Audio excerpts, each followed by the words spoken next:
اپنے آپ کو سنی بھی کہتا ہے، اپنے آپ کو چشتی بھی کہتا ہے۔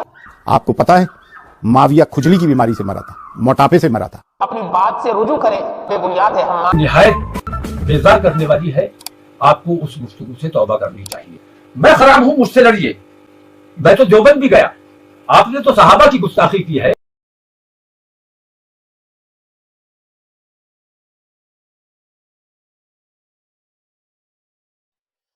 السلام علیکم پیارے ناظرین مکرم، بہت ہی اہم ٹاپک پر بات کرنے جا رہا ہوں۔ گزارش یہ ہے آخر تک بنے رہیں اور اپنے دوستوں کے ساتھ ضرور ساجھا کریں۔ علمی بات، علمی جانکاری آپ تک پہنچ رہی ہے، آپ ضرور اس کو سن کر اب آگے فارورڈ کریں اور شیئر کریں۔ کہنے کا مطلب یہ ہے کہ اگر کسی کی اولاد اگر بگڑ جائے تو دوشی اس کے باپ کو نہیں ٹھہرایا جائے گا، بلکہ وہ گنہگار خود ہوگا، وہ اپنے گناہ کرنے کی وجہ سے وہ اپنا انجام بھگتے گا۔ ایسے ہی اجمیر کے رافضیوں نے کچھ دنوں سے اتنی بے بنیاد باتیں کی ہیں، کبھی سلام کو لے کر، کبھی اقوال کو لے کر، کبھی اعلیٰ حضرت کی تحریر اور تقریر کو لے کر۔ ایسے ہی ایک کلپ سامنے آئی ہے جس کو آپ ابھی سنیں گے۔ اجمیر کا رافضی سرور چشتی اپنے آپ کو سنی بھی کہتا ہے، اپنے آپ کو چشتی بھی کہتا ہے، خواجہ غریب نواز کے خادموں میں اپنے آپ کو شمار کرتا ہے۔ اس نے حضرت امیر معاویہ رضی اللہ تعالی عنہ کو کیا نہیں کہا، آپ خود ہی اس کی زبانی سماعت فرمائیں۔ آپ کو پتا ہے معاویہ کھجلی کی بیماری سے مرا تھا، موٹاپے سے مرا تھا۔ تو آپ نے سماعت فرمایا۔ اسی کلپ کو جب لوگوں نے دیکھا، یہ وائرل ہو گئی۔ ابھی کچھ دن پہلے آپ نے دیکھی ہوگی ویڈیو کہ مولانا توقیر رضا خان صاحب بریلی شریف نبی اعلیٰ حضرت وہاں جا کر اتفاق اور اتحاد کرنے کی بات کر رہے تھے، وہاں جا کر سرور چشتی اور اس کے تمام ہمنواؤں کے ساتھ ملاقات کیے تھے اور انہوں نے اتحاد کرنے کی کوشش کی تھی۔ انہی مولانا توقیر رضا خان صاحب نے اسی سرور چشتی کو نصیحت دے دی ہے۔ اس کلپ کو سننے کے بعد انہوں نے کہا کہ سرور چشتی توبہ کرے، وہ اپنی بات سے رجوع کرے، جو کہا گیا ہے یہ سراسر بے بنیاد ہے۔ ہم مانیں کسی کو اور تم برا کہو، تم کسی کو مانو ہم برا کہیں، یہ اچھی بات نہیں ہے۔ مولانا توقیر رضا صاحب نے کیا کہا ہے اس کو پوری آپ انہی کی زبانی سنیں، اس کے بعد بات کرتے ہیں۔ خاص طور سے میں سرور صاحب سے درخواست کروں گا کہ آپ نے جو گفتگو حضرت امیر معاویہ رضی اللہ عنہ کی شان میں کی ہے وہ نہایت بیزار کرنے والی ہے، آپ کو اس گفتگو سے توبہ کرنی چاہیے۔ اگر اتحاد ملت کو آگے بڑھانا ہے، اگر آپ کے دل میں اتحاد ملت کا درد ہے تو دوسروں کی دل آزاری، میں جسے مانتا ہوں آپ اس کی شان میں گستاخی کریں، آپ جسے مانتے ہیں میں اس کی شان میں گستاخی کروں، اس طرح اتحاد ملت ممکن نہیں ہے۔ تو میں اگر آپ واقعی مسلمانوں کے لیے اپنے دل میں ہمدردی رکھتے ہیں اور مسلمانوں کے معاملات کو درست کرنا چاہتے ہیں اور مسلمانوں میں اتحاد چاہتے ہیں، میں خراب ہوں، مجھ سے لڑیے، لیکن میری وجہ سے غلو بہت خراب چیز ہے۔ ایک تو جیسے میں تو دیوبند بھی گیا، آپ نے تو صحابہ کی گستاخی کی ہے، دیوبند والوں پہ تو الزام ہے کہ وہ حضور کی شان میں گستاخی کرنے والے ہیں۔ میں وہاں بھی گیا، ان سے بھی میں نے مسلک پر گفتگو نہیں کی، ضرورت تھی، دہشت گردی کا الزام لگ رہا تھا، ہم دہشت گردی کے خلاف ان لوگوں سے بات چیت کرنے گئے تھے اور مسلمانوں کے اتحاد کی بات کرنے، مسلمان سمجھے جانے والے لوگوں کی بات کرنے گئے تھے اور الحمدللہ اس میں بھی کامیابی ملی تھی۔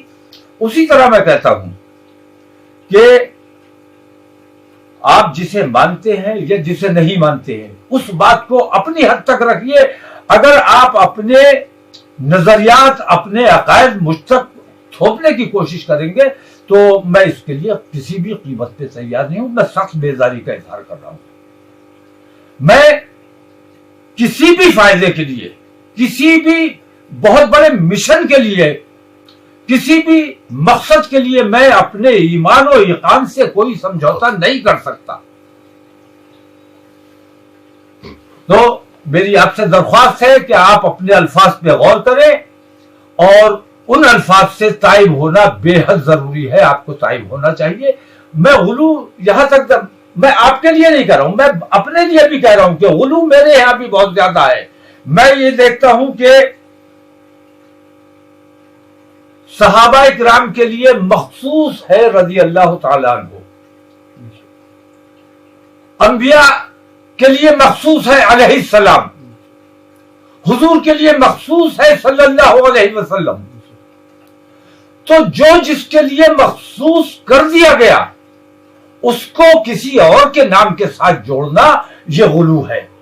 جیسے اعلی حضرت کے لیے میں دیکھتا ہوں لوگ رضی اللہ تعالیٰ عنہ کہہ دیتے ہیں، رحمت اللہ علیہ کہا جانا چاہیے کیونکہ رضی اللہ تعالیٰ عنہ صحابہ کرام کے لیے مخصوص ہے. اس لیے میں کہتا ہوں کہ غلو، اور ہمارے اس غلو کی وجہ سے ہم نے رضی اللہ تعالیٰ عنہ کہنا شروع کیا تو ہم نے دیکھا کہ دوسرے لوگ غیر نبی کے لیے علیہ السلام لگانے لگے.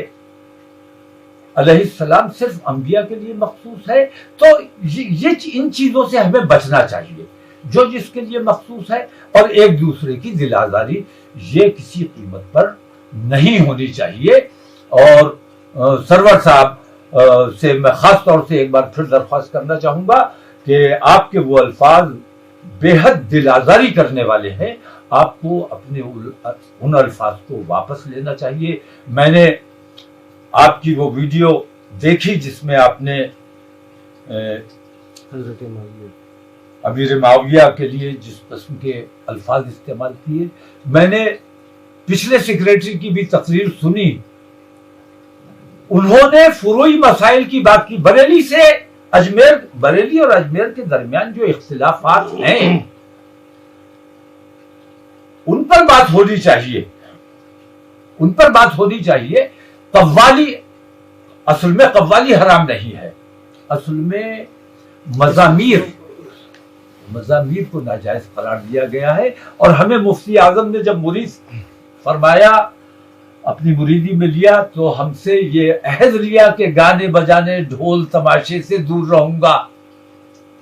تو ڈھول، گانا بجانا، تماشا، اس سے دور رہنے کی ہم سے عہد لیا گیا. ہم سے قوالی سے دور رہنے کا عہد نہیں لیا گیا. تو قوالی جو جائز ہے مزامیر کے ساتھ، بریلویوں کے نزدیک، اعلی حضرت کے نزدیک مزامیر کے ساتھ جائز نہیں ہے. باقی دوسرے مسائل ہیں ان پر بیٹھ کر ایمانداری سے گفتگو کی جا سکتی، کی جانی چاہیے. لیکن اس کی وجہ سے ایک دوسرے کے دشمن ہو جانا، زد و کوب کرنا، مار پیٹ کرنا، یہ کسی بھی قیمت پر مناسب نہیں ہے. تو میں انشاءاللہ اجمیر شریف بہت جلد دوبارہ حاضر ہونے والا ہوں، اور میں چاہوں گا کہ اس سے پہلے جو سید سرور چشتی کی گفتگو سامنے آئی ہے اس گفتگو سے اس کی انہیں وضاحت بھی کرنی چاہیے اور اس سے بڑے الذمہ بھی اپنے آپ کو کرنا چاہیے. السلام علیکم. تو دوستو، آپ نے ملاحظہ فرمایا ان رافضیوں کے دل میں کیا کیا ہے، ان کے دلوں میں کیا کیا چل رہا ہے. ان کی حرکتیں سامنے آتی جا رہی ہیں. ان کے دل میں کتنا بغض ہے صحابہ کے تعلق سے. جب صحابہ کرام تمام جنتی ہیں تو حضرت امیر معاویہ رضی اللہ تعالیٰ عنہ پر کتنا بھونکا ہے اس نے. تو مولانا توقیر رضا صاحب نے یہ کھلے طور پر کہہ دیا ہے آپ توبہ کریں، اس لیے کہ حضرت امیر معاویہ رضی اللہ تعالیٰ عنہ صحابی رسول ہیں. یہ ان کے اوپر یہ تھوپا نہیں جائے گا کہ اگر بیٹے نے ظلم کیا یزید نے اگر کوئی غلطی کی ہے تو اس کی غلطی کی سزا اس کے باپ کو دی جائے، حضرت امیر معاویہ کو۔ یہ ان کی حقیقت سامنے کھل کر آ گئی کہ یہ رافضی یہ سنی نہیں ہو سکتے ہیں، یہ رافضی چشتی نہیں ہو سکتے ہیں، یہ خواجہ غریب نواز کے نہیں ہو سکتے ہیں، یہ سنیت کے نہیں ہوتے ہیں، یہ سنیت کے نام پر یہ رافضی یقیناً اس مسلمان اور سنیت کو بدنام کرنے والے ہیں۔ تو خدا کے واسطے ایسے رافضیوں سے بچ کر رہیں، اپنے ایمان و عقیدے کی سلامتی اگر چاہتے ہیں، آخرت کو برباد نہ کرنا چاہتے ہیں، یقیناً ایسے رافضیوں سے دور رہیں۔ یہ رافضی ہے، یہ صحابہ کے گستاخ ہے، یہ بزرگان دین کے گستاخ ہے، یہ اولیاء اللہ کے گستاخ ہے، یہ امیر معاویہ کے گستاخ ہے۔ ان لوگوں سے دور رہنا ہر حال